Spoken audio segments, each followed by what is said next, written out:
میرا رب وہ ہے جو سورج مشرق سے نکالتا ہے اور مغرب میں غروب کرتا ہے. تو اگر رب ہے تو مغرب سے نکال کے مشرق میں غروب کر. فبہت الذی کفر, کافر لاجواب ہو گیا, اس کے پاس اس چیز کا کوئی جواب نہیں تھا. علامہ اسماعیل حقی نے خوبصورت فقرہ لکھا ہے, خوبصورت جان ڈال دی ایک جملہ کہہ کے. حضرت سیدنا علامہ اسماعیل حقی رحمت اللہ علیہ فرمانے لگے چونکہ نمرود بیوقوفوں جیسی باتیں کر رہا تھا, اگر وہ یہ کہہ دیتا نا کہ میں سورج کو نکالتا ہوں مشرق سے, میں غروب کرتا ہوں معاذ اللہ مغرب میں نکالتا ہوں, تو آپ اپنے رب سے کہیے کہ وہ مغرب سے نکال کے مشرق میں غروب کرے.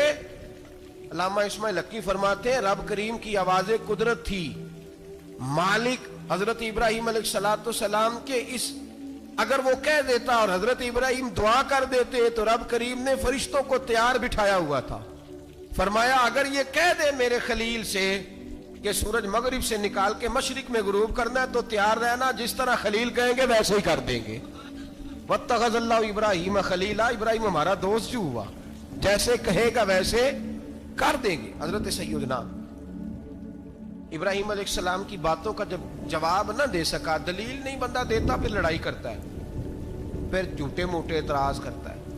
دلیل ختم ہوتی ہے تو لوگ ذاتیات میں اترتے ہیں, کہتے ہیں یہ کھانستا صحیح نہیں, دیکھتا صحیح نہیں. دلیل ختم, اب ذاتیات پہ اترے, کہنے لگے مجھے پتہ چلا ہے کہ یہ فلانی جگہ گیا تھا تو وہاں جا کے اس نے اس طرح کیا ہے. پھر لوگ ذاتیات پہ اترتے ہیں, جب دلیل کا جواب دلیل سے نہیں دے پاتے پھر ذاتیات پر اتر کر حملے کرتے ہیں. حضرت ابراہیم کے دلائل کا جواب نمرود نہ دے سکا تو کہنے لگا کہ اس کو آگ میں ڈال دو. قوم گئی ہوئی تھی ساری, آپ نے بات سنی ہوئی ہے, میں نے صرف اشارہ دینا ہے, میلے پہ. تو حضرت سیدنا ابراہیم علیہ السلام نے سارے بت توڑ دیے, کلاڑا بڑے بت کی گردن پہ رکھا. واپس آئے, کہنے لگے بت کس نے توڑے ہیں؟ تو فرمایا اس سے پوچھ لو جس کی گردن پہ کلاڑا ہے. کہنے لگے یہ تو بول ہی نہیں سکتا. تو فرمانے لگے بڑے بیوقوف ہو, جو بولتا ہی نہیں, سنتا ہی نہیں, اپنا آپ نہیں بچا سکتا, اس کی پوجا کرتے ہو. کہنے لگے پکڑو, دلیلیں ختم ہو گئی, اس کو آگ میں ڈالو. بہت بڑی حویلی 45 فٹ مربع پہ مشتمل ایک حویلی بنائی گئی اور 45 فٹ اونچی.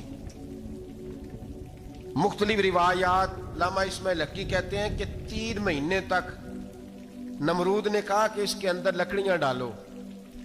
لوگ پوچھنے لگے کتنی دنیا جلانی ہے؟ کہنے لگا بندہ تو ایک جلانا ہے, پر بندہ بڑا تگڑا ہے, ایک بندہ. 3 مہینے لکڑیاں ڈالی گئیں.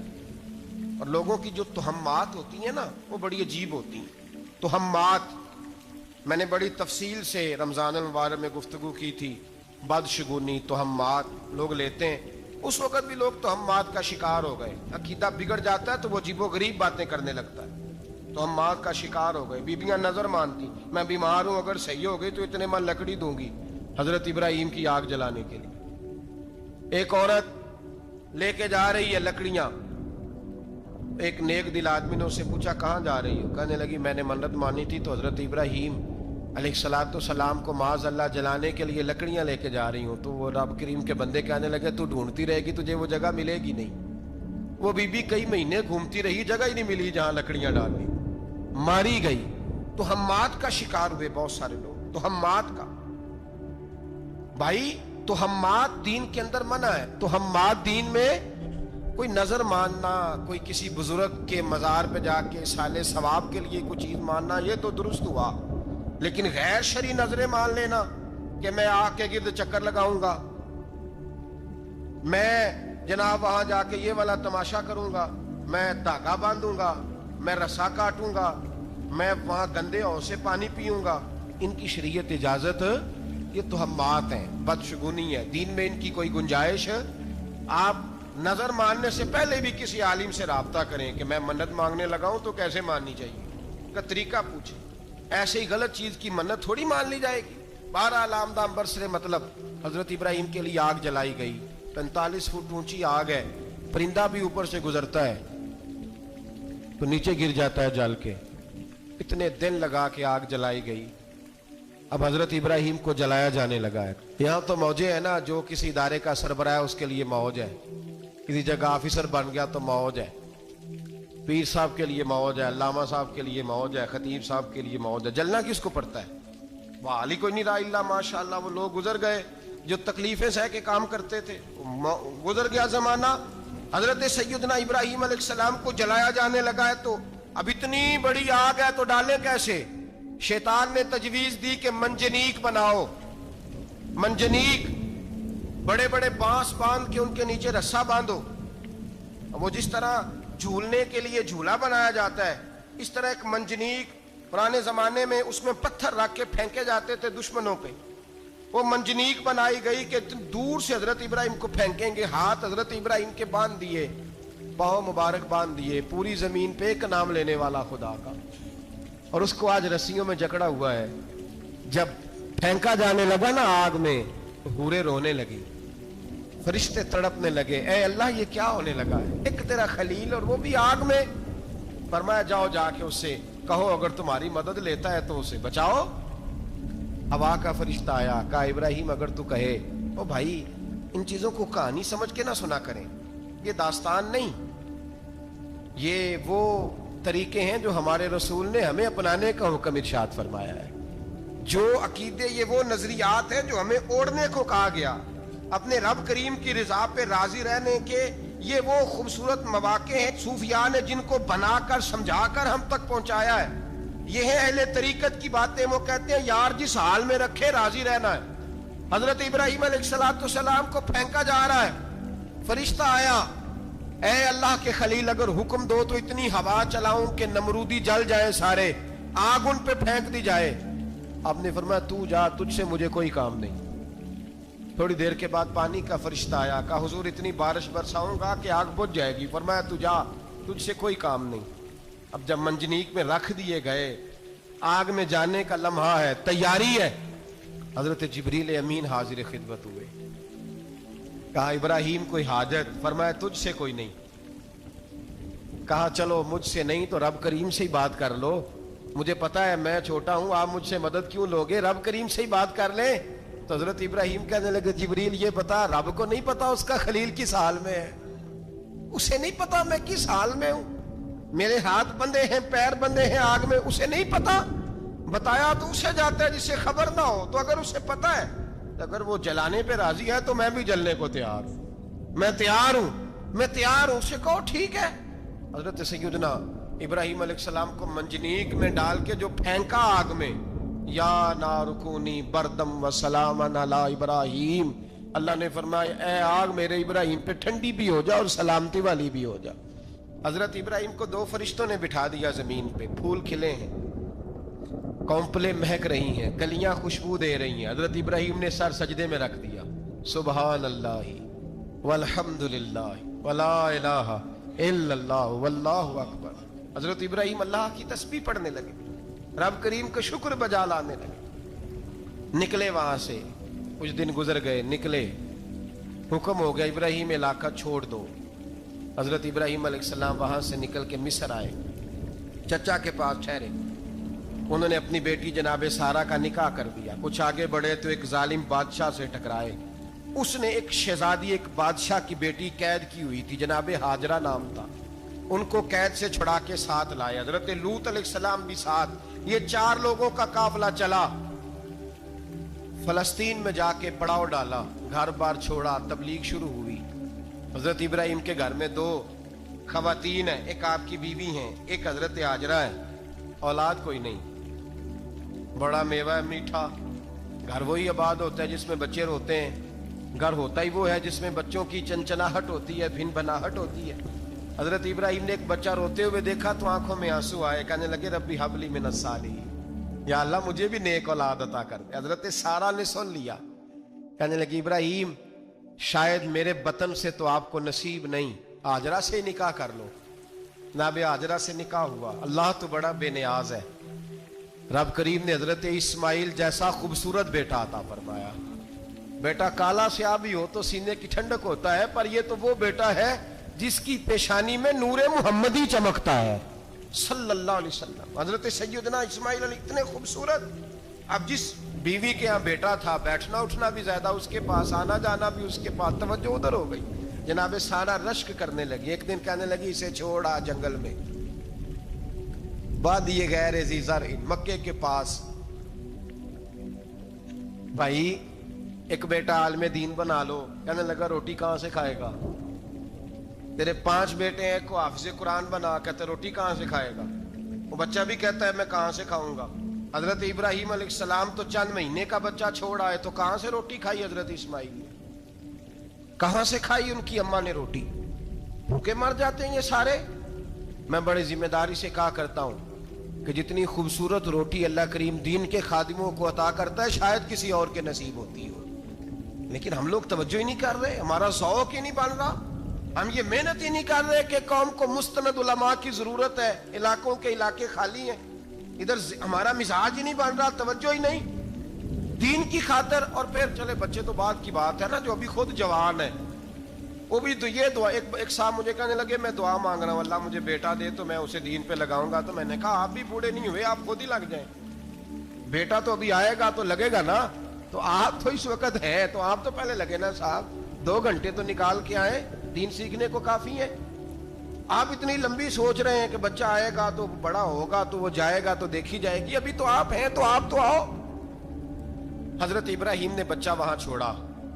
یہاں سے جو عمرہ کرنے لوگ جاتے ہیں نا، جو حج کرنے جاتے ہیں، ان کو پتا ہے کہ وہاں دنیا کی ہر نعمت ملتی ہے، پھر بھی ڈبل ٹرپل پیسے لوگ جیبوں میں ڈال کے جاتے ہیں۔ حضرت ابراہیم جب وہاں لے کے گئے تو کوئی انسان نہیں تھا، پانی کا قطرہ نہیں تھا، 2 کلو کھجوریں، ایک مشکیزہ، بیوی کو تھمایا۔ ہمارے گھر میں ہزاروں چیزیں پڑی ہیں لیکن وہ جو توکل ہے نا وہ ختم ہو گیا ہے۔ اللہ دے گا، حلال حلال پہ قناعت کرے، جائز جائز پہ بھروسہ کرے، رب کریم عطا کرنے والا ہے، وہ مزاج ختم ہو گیا۔ حضرت سیدنا ابراہیم علیہ السلام 2 کلو کھجوریں، ایک مشکیزہ پانی کا دے کر کے، اور وہاں بٹھایا آپ نے اپنے بچے کو اور اپنی زوجہ جناب ہاجرہ کو، اور بٹھا کر کے یہ واپس پلٹنے لگے تو حضرت ہاجرہ سلام اللہ علیہ نے آواز دی، کہا ابراہیم کس کے سہارے پہ چھوڑ کے جا رہے ہیں؟ جہاں آب زمزم کا کنواں ہے نا، جو لوگ گئے ہیں جنہوں نے صفا مروہ کی صحیح کی ہے، صفا مروہ سے باہر نکلے نا، سرکار کی ولادت کا مقام ہے، اس جگہ پہ آب زمزم کا کنواں تھا، وہاں حضرت سیدنا ہاجرہ کو بٹھایا، کوئی چیز نہیں، کوئی درخت نہیں، کوئی کھیت نہیں، کوئی پانی نہیں، کوئی کنواں نہیں، وہاں بٹھایا اور بٹھا کر کے نکلنے لگے تو جناب ہاجرہ فرمانے لگی ابراہیم کس کے سہارے پہ چھوڑ کے جا رہے ہو؟ کہنے لگے اللہ کے سہارے پہ۔ تو پاک باز بی بی نے ایک لفظ پوچھا، کہا ابراہیم یہ میرے رب کا حکم ہے، یہ میرے بس جن کا عقیدہ توحید مضبوط ہو ان کے لیے ایک جملہ کافی ہوتا ہے، یہ میرے اللہ کا حکم ہے؟ تو جناب ابراہیم علیہ السلام فرمانے لگے ہاجرہ ہاں رب کا حکم ہے۔ جب یہ لفظ کہے تو چاہیے تھا نا حضرت ابراہیم تسلی دیتے، تو بی بی صاحبہ تسلی دینے لگی، عرض کرنے لگی ابراہیم اگر اللہ کا حکم ہے تو پھر آپ ہماری فکر نہ کرنا، اگر یہ رب کا حکم ہے تو پھر ہماری فکر نہ کرنا، جس رب نے ہمیں یہاں تک پہنچایا ہے وہ ہمیں کبھی بھی ضائع نہیں فرمائے گا، پھر فکر نہ کرنا۔ حضرت ابراہیم آ گئے، بات آپ نے سنی ہوئی ہے، اشارہ کرنا مقصود ہے۔ 13 سال میں چلے مان بھی لیا جائے بعض روایات کی روشنی میں کہ آتے جاتے بھی رہے، لیکن مکمل دیکھ بھال اپنے بچے کی پرورش میں پورا حضرت ابراہیم علیہ السلام کا کردار، سارا کردار ماں کا تھا۔ میں جب خواتین کے بارے میں کوئی بات کرتا ہوں تو میں آپ کو اکثر کہتا ہوں کہ یہ صرف بیوی کے لیے حکم نہیں ہوتا، یہ ٹریننگ بیٹی کو دینی ہے اور بہن کو دینی ہے، یہ تربیت کریں اپنے گھر میں۔ میں تجربے کی روشنی میں یہ بات عرض کیا کرتا ہوں کہ بھائی بچے باپ کے فرما بردار اس وقت ہوتے ہیں جب اماں انہیں باپ کا فرما بردار کرتی ہے، اور بچے باپ کے نافرمان بھی تب ہوتے ہیں جب اماں انہیں باپ کا۔ میں نے اپنے کانوں سے سنا ایک دفعہ ایک بچہ اپنے باپ سے کہہ رہا ہے آپ نے تو ساری زندگی باہر گزار دی، پیسے کمانا کون سا مشکل کام ہے، دکھ سکھ تو سارے اماں نے برداشت کیے، سکولوں میں وہ جاتی تھی، فلانا کام وہ کرتی تھی، فلانا کام۔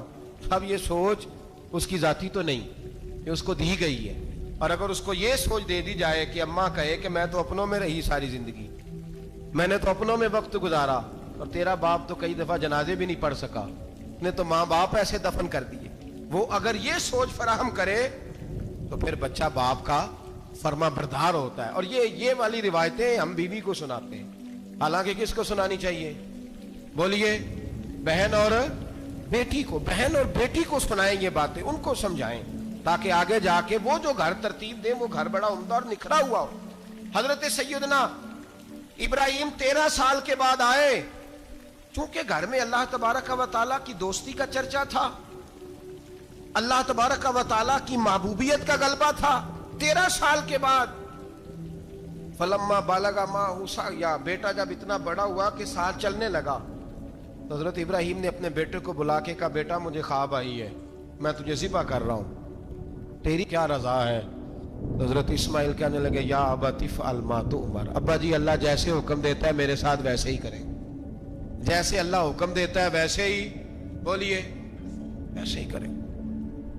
حضرت حاجرہ کو کہا کہ ایک دوست نے دعوت کی ہے تو وہاں جا رہے ہیں. بی بی مطمئن ہے، تفصیلات کی ضرورت نہیں، ختم بات، اعتبار ہے، مطمئن ہو گئی. شیطان پیچھے سے آیا اماں کے پاس. ذرا تھوڑی دیر کے لیے تصور جمائیے، یہاں تو پڑوسن آ کے کوئی بات بتا دیتی ہے خاوند کے بارے میں تو کئی مہینے جھگڑا جاری رہتا ہے، پڑوسن محلے دار. شیطان نے آ کے بتایا لفظ کیا ہے؟ کہا حاجرہ تمہیں پتا ہے کہاں جا رہے ہیں؟ کہا دوست کی دعوت میں. تو کہنے لگے دوست کون ہے؟ رب کریم. اور ابراہیم کا خیال ہے کہ اس رب نے مجھے حکم دیا ہے کہ میں ذبح کروں.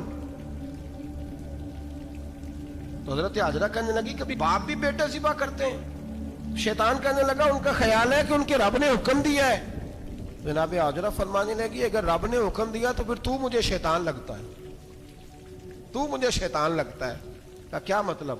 فرمانے لگی اگر رب کریم کا حکم ہے تو میرے پاس ایک اسماعیل ہے، اگر 1000 بھی ہوتے میں سارے اللہ کے راستے میں پیش کر دے دیتی. مالک کا ہی تو ہے سارا کچھ، اسی کا ہے، اس میں لیت اللہ کی کیا گنجائش؟ حضرت سیدنا ابراہیم علیہ الصلوۃ والسلام نے بیٹے کے حلق پہ چھری رکھ بھی دی اور چھری چلا بھی دی، رکھ بھی دی. اور وہ تو اللہ کریم نے فرمایا یا ابراہیم قد صدقت الرؤیا، ابراہیم تو نے خواب سچا کر دکھایا، وہ قیامت تک تیرا نام رہے گا. حضرت ابراہیم نے وطن بھی دیا، جان بھی دی، بیٹا بھی. اللہ کریم نے دمبے دیے، فرمایا یہ فدیہ ہے. اب یہ قربانی قیامت تک حضرت ابراہیم کے طریقے کے مطابق جاری ہے. حضرت ابراہیم بہت بڑے مہمان نواز تھے، بہت بڑے. آپ جب مصر میں قیام تھا تو بڑے بڑے لمبے چوڑے لنگر پکتے تھے، لوگ آیا جایا کرتے تھے، بڑا تفصیل کے ساتھ کھانا ہوتا تھا. مہمان نوازی آپ کی خاص صفت مبارکہ ہے. ہمارے ہاں بھی مہمان نوازی ہوتی ہے امیروں کی، بلکہ اب تو مہمان نوازی اس طرح کی ہے کہ کل تیری میرے پاس دعوت ہے اور پرسوں میری تیرے پاس ہے. وہی امیروں میں وہ چکر رہتا ہے، پارٹیاں دوست ایک دوسرے کو ڈالتے ہیں، تیری طرف پارٹی تیری طرف. اور اسی انداز میں اب یہ عید آئے گی نا، ٹکا پارٹیاں ہوں گی جگہ جگہ. اور لوگ سوال پوچھنے لگے ابھی سے، کہتے ہیں قربانی کا کتنا گوشت گھر رکھنا جائز ہے؟ قربانی کا کتنا گوشت گھر رکھنا جائز ہے؟ سارا ہی جی ہاں، اس لیے فریزر لے لے، فریج سے نہیں کام چلے گا. سارا ہی جہاز گھر رکھنا سارا ہی جائز ہے، رکھ لیں. او خدا کے بندے، قربانی وہ بندہ دیتا ہے جو سارا سال ہی گوشت کھاتا ہے. صحیح کہہ رہا ہوں؟ قربانی صاحب نصاب صاحب استطاعت بندہ دیتا ہے نا، تو وہ سارا سال ہی گوشت، تو سارا گھر میں رکھنا بھی جائز ہے، لیکن سارا دے دینا بھی. تو جو آ رہی ہے اس پہ کیوں توجہ کرتے ہو؟ جو دوسرا جائز ہے اس پہ کیوں نہیں عمل کرتے؟ سارا تقسیم کر دیں، بات ختم ہوئی.